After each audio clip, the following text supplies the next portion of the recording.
वेद 5 से शुरू हो गए। इस स्कूल के बच्चों को बच्चों से जब ये वेद पढ़ा सुनेंगे।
हम अपने गुरुजी से वेदों के बारे में, वैदिक धर्म के बारे में, वेद भाषण के बारे में, वेद की सत्ता के बारे में, वेद परंपरा के बारे में,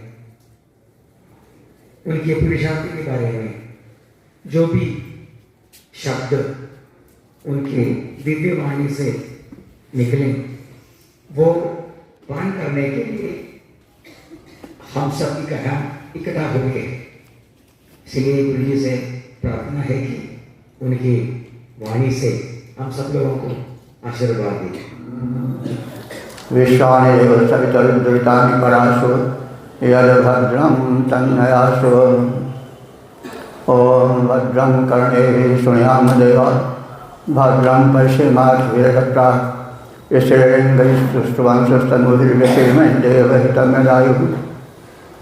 वेद प्रेमियों, भारत के भविष्य एवं भारतीय संस्कृति एवं समस्त धर्मों के मूल वेद के लिए दक्षिण भारत से इस उत्तर भारत की यात्रा में अनेक कष्टों को सहते हुए, मार्गजनित श्रम को दूर करते हुए, उसका ध्यान करते हुए जो यहाँ पधारे हैं, उसके लिए हम आप सबको धन्यवाद देते हैं। आप पूज्य हैं और जो इस कार्यक्रम के अग्रगण्य हैं, पुरोधा हैं श्री आचार्य जी, वे विशेष रूप से प्रशिष्ट योग्य हैं। प्रशस्त कृत्य के लिए उन्हें नमन है। तो वेदोखिलो धर्म मूलम, वेद समस्त धर्मों का मूल है।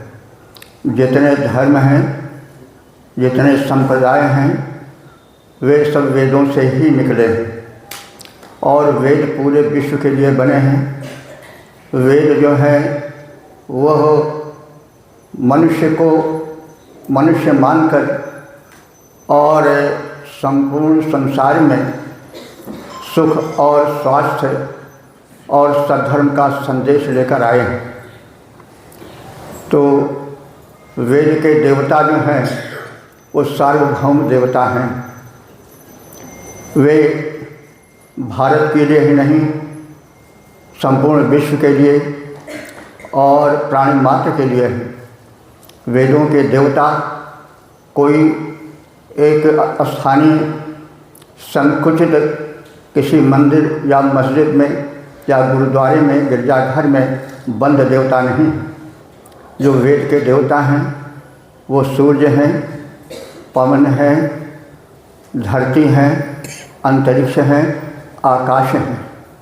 वह जो एक शक्ति है जिसमें समस्त सृष्टि समाई थी, जब उसके हृदय में इच्छा आई कि एको हम बहुश्याम, तो प्रकृति के रूप में व्याप्त हो गया चारों ओर। वह पवन के रूप में, वह सूर्य के रूप में, धरती के रूप में, अंतरिक्ष के रूप में उसकी व्याप्ति है। और इन्हीं सब तत्वों से हम सब मानव के शरीर निर्मित हैं। तो वास्तव में यही देव सही देव हैं, ये कोई सीमित देव नहीं है। और सूर्य देवता केवल उन्हीं को प्रकाश नहीं देते जो हिंदू धर्म को मानते हैं, वेद के धर्म को मानते हैं। वे समग्र विश्व को, चराचर प्राणियों को प्रकाश देते हैं। और जो वायु देवता हैं वो सबके लिए प्रवाहित होते हैं। और इनकी विशेषता ही है कि कुछ चाहते नहीं, इसीलिए देव कहलाते हैं। दानात् इत देवः, जो दे वह देव है। आप सब भी एक अपना योगदान देने के लिए, वेद के प्रचार प्रसार के लिए, योगदान में आने के लिए आप देव स्वरूप हैं। हम आपकी वंदना करते हैं। तो ये सूर्य हैं, चंद्र हैं, वायु हैं, जल हैं, पर्जन्य यानी मेघ हैं, धरती हैं, आकाश हैं, ये देते ही रहते हैं। सारे मंदिर, सारी मस्जिद, सारे गुरुद्वारे यदि न रहें तो कोई संसार में किसी प्रकार का क्लेश नहीं रहेगा, संसार ज्यों का त्यों रहेगा। लेकिन वेद के देवता जो सूर्य हैं, सविता हैं, चंद्र हैं, पृथ्वी हैं, वायु हैं, जल हैं, पर्जन्य हैं, ये नर हैं, तो संसार कभी भी कुछ क्षणों को छोड़ करके, कुछ मिनट को छोड़ करके नहीं चल पाएगा। इनकी महत्ता सिद्ध है और हमारे ऋषियों महर्षियों ने इन्हीं को देवता माना। ये देते ही हैं, लेते कुछ नहीं है। सविता या सूर्य, वायु, पर्जन्य आदि देवता चाहे हिंदू हो, चाहे मुसलमान हो, चाहे ईसाई हो, सबको प्रकाश देते हैं और प्रकाश के बदले में कुछ चाहते नहीं हैं। उसी प्रकार से वायु देवता सबको जीवन देते हैं और उसके बदले में कुछ लेते नहीं हैं, इसीलिए ये देव हैं। आप भी अपना परिश्रम दे रहे हैं, योगदान दे रहे हैं, इसलिए आप देव हैं। आप भी यज्ञ कर रहे हैं और ये सभी जो प्रकृति के उपादान हैं ये भी यज्ञ कर रहे हैं। यज्ञ वही श्रेष्ठतम कर्म, यज्ञ जो है जीवन का श्रेष्ठतम कर्म है। आप सब वहाँ से आए हैं, दक्षिण और उत्तर भारत के श्रमपूर्ण यात्रा किए हैं और अपना योगदान दिए हैं वैदिक धर्म के प्रचार प्रसार में। वेद मन से गुंजित कर रहे हैं वातावरण को, तो आप सब भी देव हैं और यह देवत्व तो सदैव स्थिर रहे। और हमारा अनुरोध है कि आप अपने यौवन को, अपने जीवन के क्षणों को वेद के प्रचार प्रसार में लगाएं। और यह संसार का सबसे पुराना धर्म है और जो विधाता है, जिसने इस दुनिया को बनाया, सृष्टि को बनाया, उसने लोक कल्याण के लिए इन देवों को प्रकट किया। और ये सच्चे देव यही हैं, ये सार्वभौम हैं, ये सबके हैं, राजा के हैं, रंग के हैं और सभी जाति वर्ग के हैं। और बिना कुछ लिए हुए सूरज तप रहा है, वायु प्रवाहित हो रहे हैं, इसलिए ये सही देव हैं। आजकल धर्म के नाम पर रक्तपात हो रहा है, कहने की आवश्यकता नहीं है। मनुष्य जो है वो परस्पर लड़ रहे हैं, झगड़ रहे हैं, यह कह रहे हैं कि हमारा धर्म अच्छा है, ये कह रहे हैं कि हमारा धर्म अच्छा है, उनका धर्म किसी मंदिर में बंद है, किसी का किसी मस्जिद में बंद है, किसी का किसी गुरुद्वारे में बंद है, बस वही मान करके, उसी को सत्य मान करके सब लड़ झगड़ रहे हैं। लेकिन हमारा जो वैदिक धर्म है वो सार्वभौम धर्म है। आज से सृष्टि के आदि में जो वैदिक संदेश प्रकृति ने या भगवान ने प्रसारित किया, वो मानव मात्र को एक करने के लिए प्रसारित किया।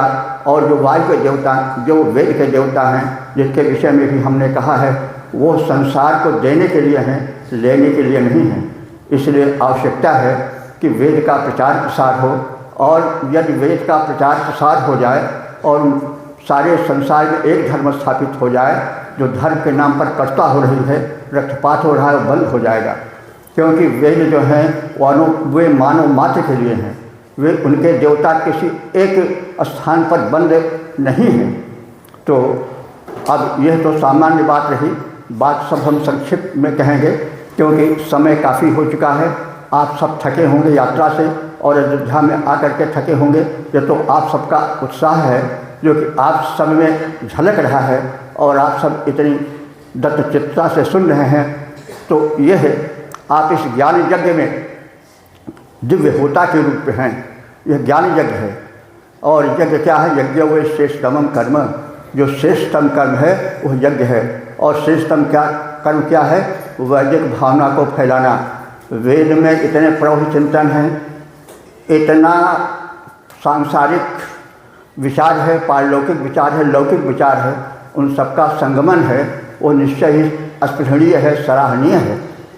वेद में कहा गया है कि एकांगी जीवन न बिताओ। यजुर्वेद में कथित है अविद्याम चा यस तद्वेद उभयो पिसह और अविद्या मृत्युम तीर्था विद्या मृत्युम मश्नुते। मनुष्य को चाहिए कि अविद्या की भी उपासना करे, विद्या की भी उपासना करे। अविद्या क्या है? अविद्या मृत्युम तीर्था, उसके द्वारा हम मृत्यु से उस पार जा सकते हैं। यदि अविद्या का जो अर्थ है कि जो मनुष्य अपने श्रम से, बौद्धिक साधन से जो सांसारिक अर्जन करता है, वह अविद्या वेद में कही गई है। और विद्या वो है जो कि मनुष्य को मोक्ष दे।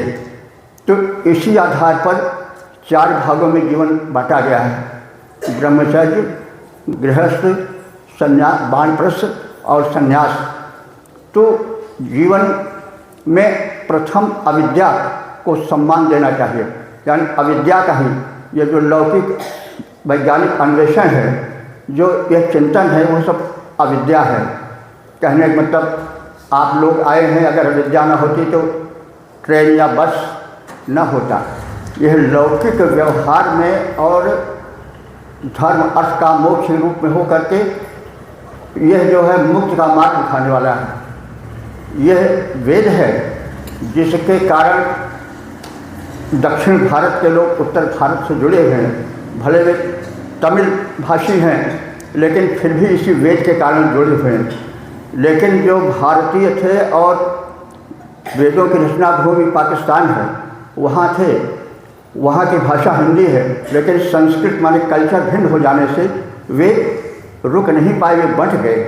तो वेद का महत्व है कि वो जितना प्रचार प्रसार उसका होगा, उतना ही मानवता एक होगी। वेद जो कहता है कि आप एक होकर के रहें, आप सांसारिक ज्ञान भी प्राप्त करें, आप अर्थार्जन भी करें, और अर्थार्जन करके आप पुष्ट अपने को बनावें, संसार के लिए आविष्कार करें। ये सब अविद्या है वेद के विचार से। और विद्या क्या है? उस अविद्या में बिल्कुल न फंसे रहें। उसके बाद परमात्मा चिंतन करें। कोई न कोई अवश्य है जो इस दुनिया को चला रहा है। अब एक छोटी सी सुई देखते हैं, लेकिन कहते हैं कि इसका बनाने वाला कोई न कोई ज़रूर है। चाहे वो हिंदू हो, मुसलमान हो, काला हो, गोरा हो, जवान हो, बुढ़ा हो, लेकिन कोई है। कितना बड़ा ब्रह्मांड बना है, एक व्यवस्थित जो है चल रहा है, उसके पीछे एक शक्ति है, वो परम शक्ति है। वो परम शक्ति संसार को एक करके देखती है। उसी ने इस वैदिक धर्म को प्रकट किया है, क्योंकि यहाँ भेदभाव, दुराव या संक्षिप्तता नहीं है, व्यापक प्रसार है। तो इसलिए वैदिक धर्म सर्वश्रेष्ठ धर्म कहा गया है। उसमें कहा गया है कि मनुष्य को अविद्या यानी लौकिक ज्ञान, और अविद्या माने लौकिक ज्ञान, और विद्या यानी मोक्ष विषय ज्ञान, आध्यात्मिक ज्ञान दोनों का चिंतन करना चाहिए। न घर बार छोड़ करके संन्यास लेना उचित है और न बिल्कुल अंतिम दम तक इस लौकिकता में फंसे रह करके जीना वास्तविक है। तो जिए में श्रद्धा सतम, हम 100 साल तक जिए, लेकिन ऐसी साधना करें कि पश्य में श्रद्धा सतम, 100 साल तक देखें। सुनिए में श्रद्धा सतम, 100 साल तक सुने। और अदीना श्याम श्रद्धा सतम, 100 साल तक अधीन न हो। 100 साल तक मतलब दीन न हो, अधीन रहे।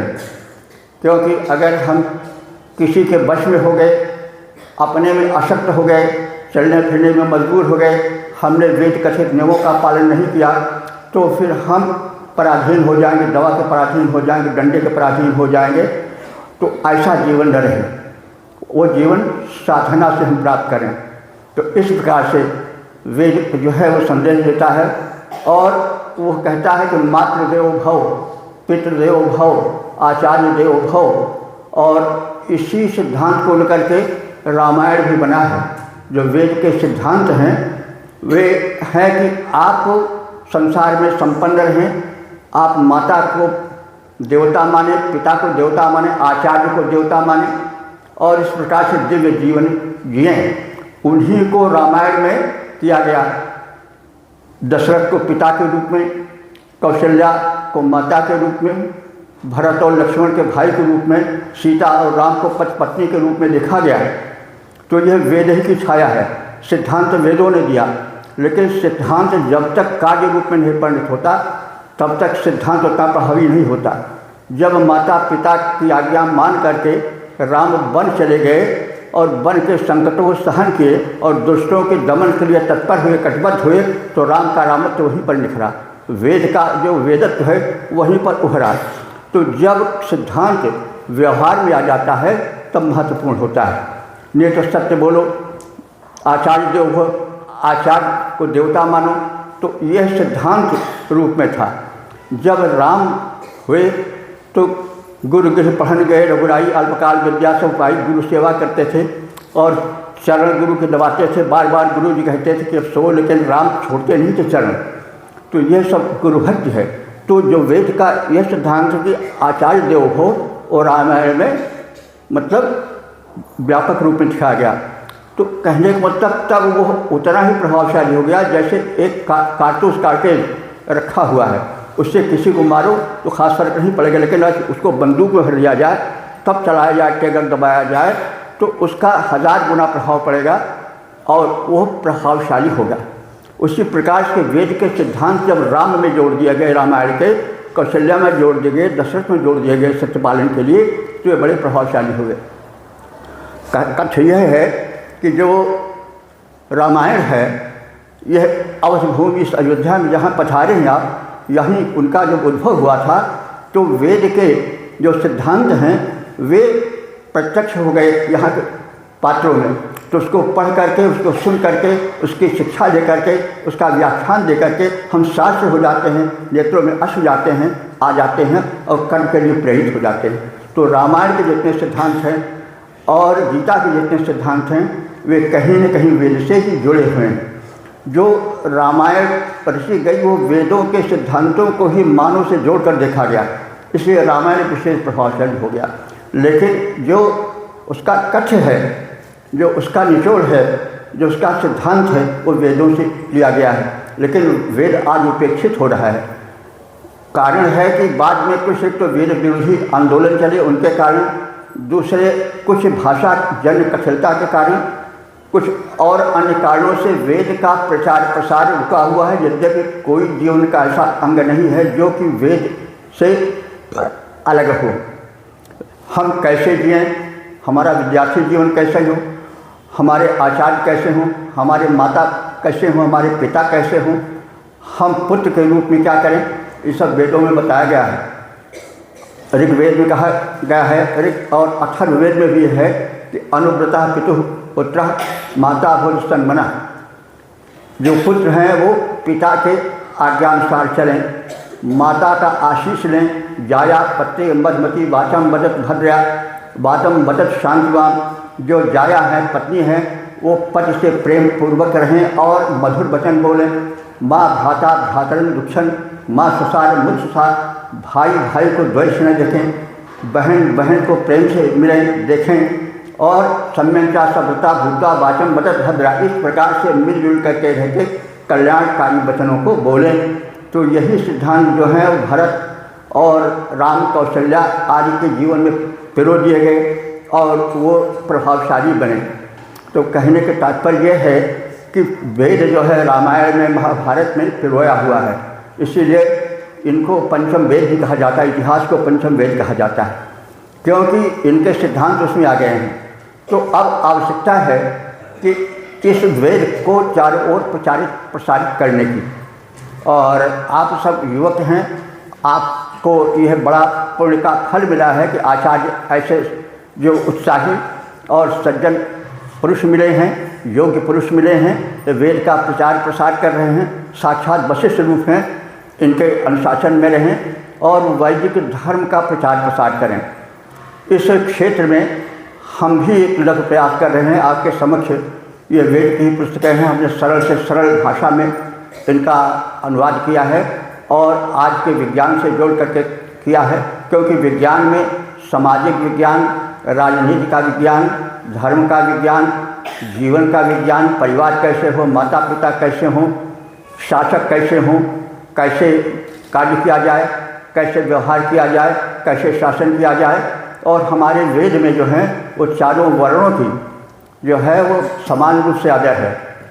कहा गया है कि है रुचम नोधे ब्राह्मणेषु, रुच कहते हैं तेज को, हमारे ब्राह्मणों में तेज धारण कराओ, हे परमात्मा सृष्टि के नियामक तुम रुचम नोधे ब्राह्मणेषु, रुचम राजस्व निष्कृत, राजस्व माने शासनकर्ता क्षत्रियों में तुम तेज भरो, रुचम नोधे विप्रेषु शूद्रेषु मई थे रुचारितम। तो इस प्रकार से कहा गया है कि हमारे ब्राह्मण तेजस्वी हों, हमारे क्षत्रिय तेजस्वी हों, हमारे वैश्य और शूद्र तेजस्वी हों और मैं भी तेजस्वी बनूं। अब देखिए ये धारणा यहाँ पर खंडित होती है कि जो कहते हैं कि वेद में जाति पात करके कुछ को छोटा माना गया है, कुछ को बड़ा माना गया है, यह खंडित होता है।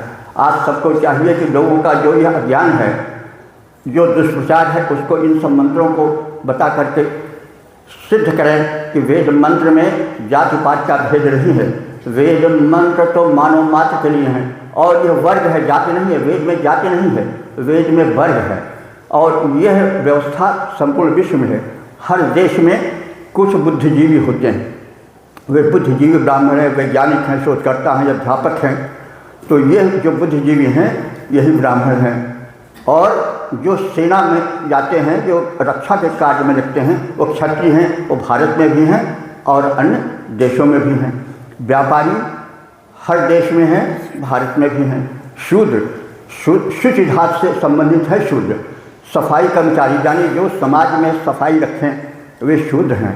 शूद्रों को स्थान है, पूरा स्थान दिया गया है। यह वेद में कोई बंधन करके नहीं किया गया है कि जो पैदा हो शूद्र के घर में तो शूद्र ही होगा।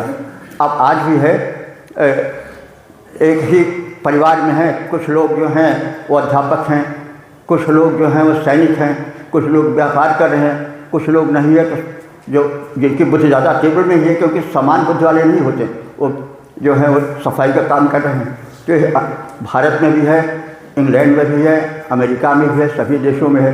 तो यह जो एक वर्ग की व्यवस्था थी, क्योंकि मस्तिष्क और चिंतन भिन्न भिन्न होता है, एक नहीं होता है, तो ये सभी देशों में है। तो अब जो लोग ये कहते हैं कि यहाँ जाति पात का है, किसी को छोटा माना गया, किसी को बड़ा माना गया है, वो उनकी भ्रांति है। यह बिल्कुल समानता तो कैसे भी नहीं हो सकती। एक कलेक्टर कमिश्नर है, वो जिस कुर्सी पर बैठा उस कुर्सी पर चपरासी नहीं बैठ सकता है, लेकिन इसको बुरा नहीं माना जाता। वैसे कुछ न भेदभाव तो कुछ तो अंतर रहेगा और स्वाभाविक है।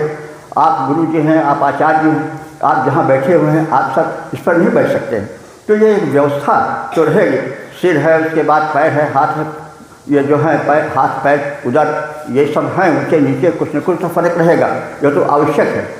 तो इस प्रकार से हमारे वेद जो है वो मानवतावादी है। प्रियम सर्वस्य पश्यत, सबका प्रिय, देखो अथर्ववेद का वाक्य है। और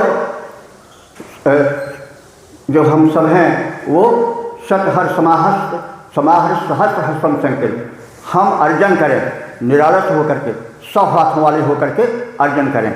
यानी परिश्रम हमारा 100 हाथों वाला हो, 2 हाथों वाला नहीं, लेकिन सहस्रम वितरे, यानी 1000 हाथों वाले हो जाओ जब उसका वितरण करो।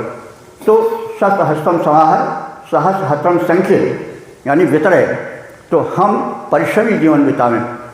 परिश्रम करते समय 2 नहीं 100 हाथों वाले हो जाएं, लेकिन सामाजिक कार्य में वितरण में हम हज़ारों हाथ वाले हो जाएं। 10 गुना हम जो कमाएं उसका 10 गुना मतलब अधिकाधिक, उससे ज़्यादा हम समाज के हित में वितरित करें। तो यह हमारे वेद की शिक्षा है। और यह तो कहा जाए तो बहुत देर तक कहा जा सकता है, लेकिन आप सब थके मांगे होंगे, मैं ज़्यादा विस्तार नहीं देना चाहता हूँ। और अंत में यही थोड़ा सा और एक मंत्र कहेंगे। जैसे ये कहा गया है कि हम जो है वो पाप न करें। पाप का मतलब क्या हुआ? पाप का मतलब हुआ कि जो शास्त्र में निर्धारित खान पान, उठक बैठक चल रहा है कार्य, उसी को करें। तो इसके लिए यानी जैसे हम खाना पीना है, हम गलत खा पी रहे हैं तो वहाँ पर हम पाप कर रहे हैं, और पाप पीड़क होता है, रोग दोष में प्रकट होगा। जो सोने का, जागने का, दिनचर्या का क्रम है, उसको अगर हम खंडित करेंगे तो वो भी पाप है। हालांकि हम नहीं मानते हैं या कुछ लोग जानते भी नहीं हैं, तो सोना, जागना, उठना बैठा व्यवहार, ये सब जो शास्त्रों में निहित है, उसके लिए हम सदैव तत्पर रहें। अगर ऐसा नहीं करेंगे तो वह पाप हो जाएगा, भले हम उसको ना अनुभव करें, लेकिन पीड़ा पहुँचावेगा वो रोग के रूप में, शोक के रूप में। इसीलिए कहा गया विश्वान देव सवितर दुरितान परासु यद भद्रम तन्न आसु। हे सविता देवता हमारे कृपया दूर करो, किंतु कृत जो मंगलकारी जिनमें हित योजना हमारी पूरित उन्हें करो, मंगल भूर भरो। तो मनुष्य है, मनुष्य से त्रुटियाँ होती हैं, तो यह ह्यूमन, इसके लिए हमें उस परम शक्ति से बल भी मांगना चाहिए। प्रार्थना का यही महत्व है कि मनुष्य जो है सब होते हुए भी कहीं न कहीं अपने को कमज़ोर पाता है, तो उस कमज़ोरी को दूर करने के लिए देवाराधन किया जाता है, आत्मा में शक्ति का वर्धन किया जाता है। हमारे कदम न डगमगाए, हे प्रभु हमको इतना बल दो, वाणी में बल दो, आचरण में बल दो, सात्विकता बढ़ाओ। इसलिए प्रेरक देवता सविता से प्रार्थना की गई है कि वे हमें सन्मार्ग पर ले चलें, हमारे जीवन में जो पाप हैं उसको दूर करें। अध्ययन आप पुस्तकों के माध्यम से करें। पुस्तकें जो हैं वो भी गुरु हैं। सिख लोग गुरु ग्रंथ साहब को मानते हैं, वो गुरु को ही ईश्वर मानते हैं, गुरु ग्रंथ को तो वही गुरु हैं। तो इस तरह से आप अध्ययन करें, अध्ययनशील बनें, वेदाध्ययन करें और विश्व में वेद का प्रचार प्रसार करें। क्योंकि वेद के जो देव हैं वे ही समदर्शी देव हैं। वे अगर हो जाए, वेद का प्रचार हो जाए, तो संसार से कटुता बहुत कुछ निकल जाएगी। क्योंकि जैसा हमने कहा कि सूर्य चंद्र ये सबके आंगन में प्रकाश देते हैं, इनमें हिंदू मुसलमान सिख ईसाई के नहीं है, ये सबके देव हैं। इसीलिए वेद के जो देव हैं वो सार्वभौम देव हैं। तो आप सब वेद मंत्र का प्रचार प्रसार करें, पहले श्रवण करें, चिंतन करें, मनन करें, अध्ययन करें, अपन को सक्षम बतावें, और वेद आपके भारत भूमि की उपज है, इसको विश्व में फैलावें। खाना पीना सब भगवान ने बनाया, मुँह दिया तो खाने को का भी इंतजाम करेगा। तो इस तरह से आप सब, हम बहुत थोड़ा के हैं क्योंकि वेद पर तो जितना कहा जाए उतना थोड़ा है। तो अब हम अपने वाणी को विराम देते हैं और आचार्य जी को एक पुस्तक समर्पित कर रहे हैं।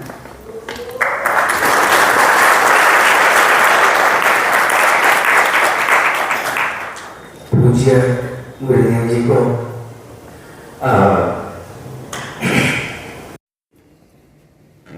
दक्षिणा सौभाग्य द्रव्य हम कहते हैं, वो समर्पण करने के लिए गुरुकुल की तरफ से 4 व्यक्तियों को मैं बुलाता हूं, जरा आ जाइए। नीतू, अनूप, जितिन, नीता। सौभाग्य द्रव्य गुरु जी को समर्पण करें और सबकी तरफ से आशीर्वाद की प्रार्थना कीजिए।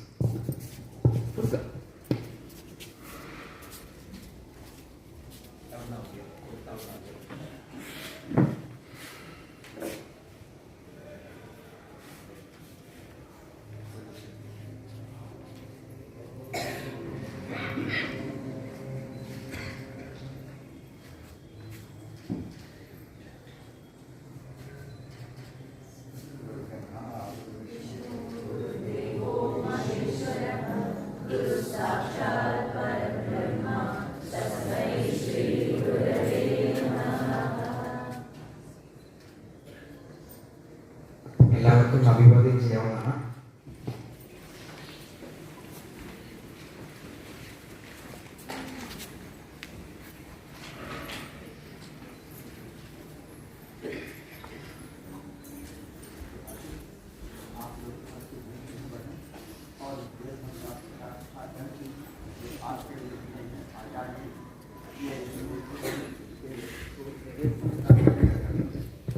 और यूँ तो खाना पीना सभी करते हैं, जिसने मुख दिया है वो पेट को कुछ देगा है। तो आहार निद्रा भय मैथुनम जा सामान्य में तक पशु से नारायण धर्म ही दिशा मधु को विशेष धर्म में जीना कष्ट भी समाना। बड़ी प्रसन्नता हुई। आप कहाँ से कहाँ आए, यह आपकी श्रद्धा और आपके हृदय में जो लगन है उसका एक मतलब लक्षण है, एक प्रकट रूप है। तो यह मेरी विनती है कि आप इस वैदिक धर्म के प्रचार प्रसार में अपने को लगा दें। वेद जो है वो ईश्वरीय संदेश है, ईश्वरीय पुस्तक है, इसमें दो मत नहीं है। हमने कहा भी कि यह मानव मात्र के लिए है, इसमें कहीं हिंदू मुसलमान सिख ईसाई या पहले थे भी नहीं, पहले सब आर्य थे। और कर्मताम विश्वमार्गम, सारे संसार को आर्य बना दो, क्योंकि आर्य धर्म ऐसा है जो प्राणी मात्र को प्रकाश देता है। शून्य चौष्पाके जा पंडिता समदर्शिना, वेद पंडित बनाता है। जो विद्या विनय संपन्न ब्राह्मणे गलहस्तिनी शून्य चौष्पाके जा पंडिता समदर्शिना, यही मनुष्य है और यही मानवता है जो कि वेदों में भरी हुई है। आप अध्ययन करें और अगर संभव हो तो ये वेद की पुस्तकें जो प्रकाशित हुई हैं ये मंगा लें और अध्ययन करें। और गुरु जी आपके आचार्य जी सक्षम हैं, समर्थ हैं, इनकी छाया में रहें और अंत में उस परम दृष्टि को, परम शक्ति को देखें जिसने ब्रह्मांड को बनाया है, जिसमें हम सब रह रहे हैं। पृथ्वी, आकाश, नक्षत्र, ये सब निराधार टिके हुए हैं और चक्कर लगा रहे हैं, लेकिन कोई किसी से टकरा नहीं है। ये व्यवस्था है जो व्यवस्थापक है, निर्माण है तो निर्माता है, इससे इनकार नहीं किया जा सकता है। और अधिक क्या कहें, फिर कभी आप दर्शन देखें तो फिर जब काफ़ी समय रहेगा, व्यापक रहेगा, तो हम लोग वेद विषय चर्चा करेंगे और आप प्रश्न बना करके लाइए, हम चेष्टा करेंगे, उसका समाधान भी करेंगे। और हमारी हार्दिक इच्छा है कि आप लोग इस वेद के धर्म को जो ईश्वरीय है उसको प्रचार प्रसार में अपने को लगा दें, यही जीवन का एकमात्र लक्ष्य हो। और हम आशीर्वाद देते हैं, भगवान से प्रार्थना करते हैं कि आप सब में वो शक्ति प्रदान करें, आचार्य जी को दीर्घायु करें। और अंत में उस परम शक्ति को नमन करते हुए हम आप सबसे ही अनुरोध करते हैं। और एक अंतिम विषय, हम गायत्री गुरुकुल सबसे पहले इस वर्ष में यानी कि 2024 के एक प्रकाशित किया है। उस कैलेंडर का विमोचन श्रद्धेय गुरु जी के कर्तव्यों से करवाना चाहते हैं। गुरु जी हमारे गुरुकुल के सबसे आयु वाली दो महिलाएं हैं। मैं उनसे अनुरोध करते हूँ ज़रा स्टेज पर आ जाए। भुवनेश्वरी अम्मा, रमणी अम्मा,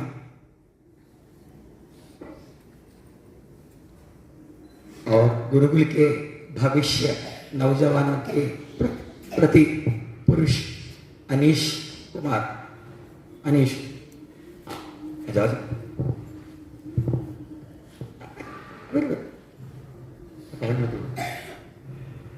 एक कैलेंडर हमने प्रकाशित किया, आपसे विमोचन करवाना बस। और आपके मातकों को बस देना है बस।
फोटो के पीछे है। चलिए भेज दीजिएगा। लेक्चर हो गया बाबू जी का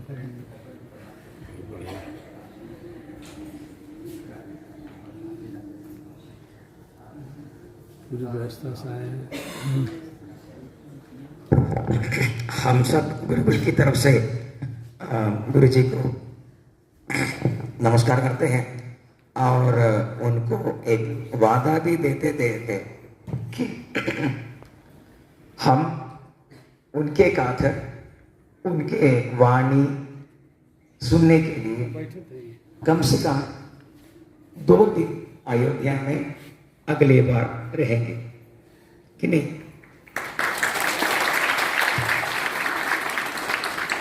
क्योंकि बहुत कुछ सीखना है, लेना है। यह अयोध्या से सब ज्ञान लेकर हमें आदिशंकर के केरल तक जाना है। पहले वहां से यहाँ आया हुआ था, अभी समय आ गया है यहाँ से हम ज्ञान लेकर वहां तक जाएंगे।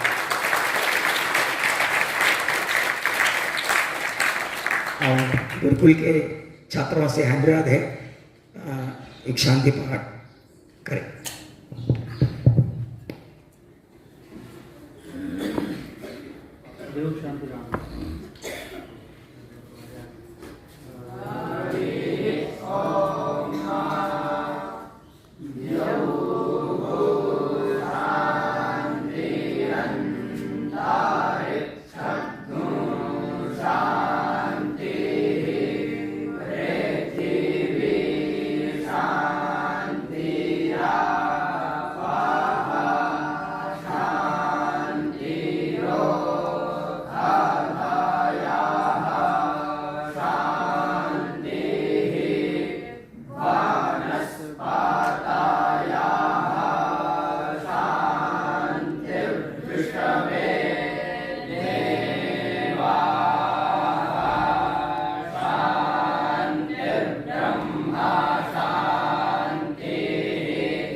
हम यहाँ विराम करते हैं। अब सब लोगों के सूचना के लिए ये गुरु जी द्वारा लिखा हुआ है अथर्ववेद भाष्य है, हिंदी में है। इसका 6 वॉल्यूम है। मेरे पास भी है एक कॉपी, गुरु जी द्वारा साइन किया हुआ है, पर किसी ने लेकर के अभी तक वापस नहीं दिया, इसीलिए अभी आजकल किसी को बुक पुस्तक उधार नहीं देते रहे। और ये नया संस्करण है अथर्ववेद संहिता, ये हमारे वेद है। ऐसे सारा वेद हमारे ही है, पर मतलब ये गुरु जी द्वारा अभी पिछले महीने इसका प्रकाशित किया हुआ है। 3 वॉल्यूम है। मैं कल चौखामा में गए पर नहीं मिला, अभी दिल्ली से मंगवाएंगे। तो जो जिनको भी हिंदी पढ़ना आता है वो ये मांगकर अध्ययन और पाठ कर सकते हैं। तो वेद विभा नाम में उनको एक यूट्यूब चैनल भी है, उनमें मंत्रों का हिंदी भाषा में सरल व्याख्या गुरुजी प्रतिदिन कितने घंटे? 1 घंटे करीब प्रतिदिन 1 घंटा वेदों के ऊपर प्रवचन देते थे प्रतिदिन। तो बहुत साल हो गए, बहुत वर्षों से कर रहे हैं और आगे भी करेंगे। उनके पुरुषार्थ तो जारी होंगे और हम आशा करते हैं इनको कम से कम एक बार तो सही केरल लेकर जाएंगे जरूर। और यूट्यूब चैनल आप देख सकते हैं, जिनको भी हिंदी आते हैं सब लोग दुबई से तो आ रहे हैं, सबको आते होंगे, तो लाभ उठाएं। इसी शब्दों से सबको नमस्कार। और इस गुरुकुल के कार्यकर्ताओं को, आचार्यों को और बहुत खुशी हुई यहाँ ऋषभ जी को मिलते हुए, क्योंकि वो अपने मेरे गुरुदेव जी को सबसे अंतिम मेरे से मतलब उनके अंतिम समय में ऋषभ जी हमारे गुरु जी के साथ था, अहमदाबाद में था। तो जो व्यक्ति मेरे गुरु जी को जानते हैं, उनको भी यहाँ श्री रामचंद्र जी के आशीर्वाद से मिलने का अवसर मिला। तो इस गुरुकुल की आचार्य और यहाँ के ब्रह्मचारियों को सबको नमन है।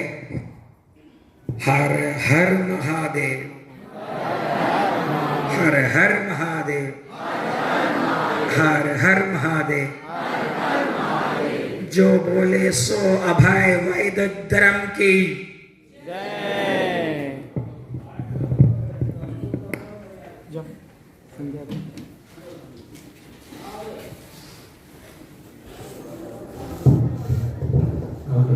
സമയമായി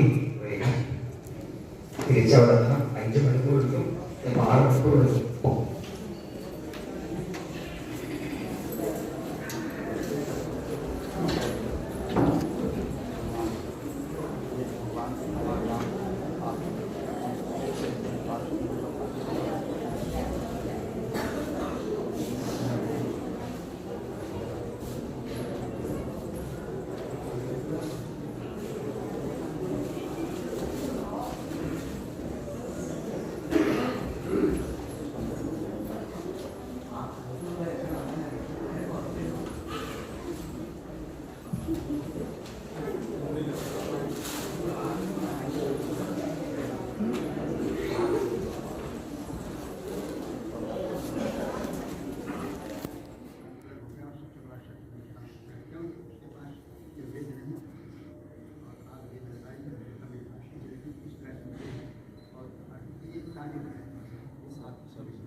हो गए हैं कि दक्षिण और उत्तर वेद भगवान के प्रकाश मिले हैं।